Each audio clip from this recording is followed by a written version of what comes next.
বনের সম্পদ না দিয়ে হজ করলে হজ হবে কিনা?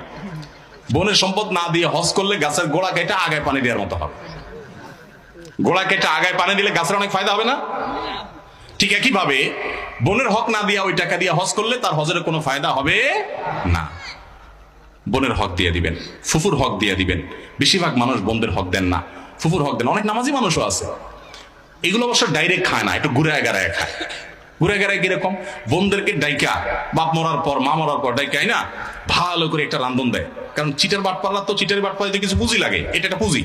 ভালো করে একটা খাওন দাওন দেয়, বাগিনাদের খাই না, ভগ্নিপতির আয়না, ভগ্নিপতির দুইটা লুঙ্গি চকচকা, বোনদের দুইটা শাড়ি চকচকা সুন্দর, বাগিনাদেরকে হাদিয়া তোফা দিয়া এরপরে বলে এখন আব্বা তো চলে গেছেন, জমি জমা এগুলো তো রেখে গেছেন, তোমাদের বিয়ের সাজিতেও তো অনেক টাকা পয়সা খরচ হয়েছে, এখন তো তোমাদের ছেলে মেয়ের সামনে আসে, আল্লাহ বাছাইলে আমরা তো দেখমই আসি, এখন জমি জমা এগুলোর পরে এখন তোমরা কি বলবা?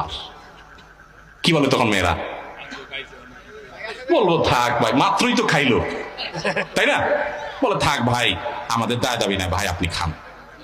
মুখ দিয়ে বলছে, মনের কষ্ট নিয়ে বাবার বিটা থেকে চলে গেছে। আবার নিতেও চায় না, কারণ নিলে এই অসভ্য সংস্কৃতি বলবে যে বাপের বাড়ির থেকে হক নিয়ে আসছে, তাহলে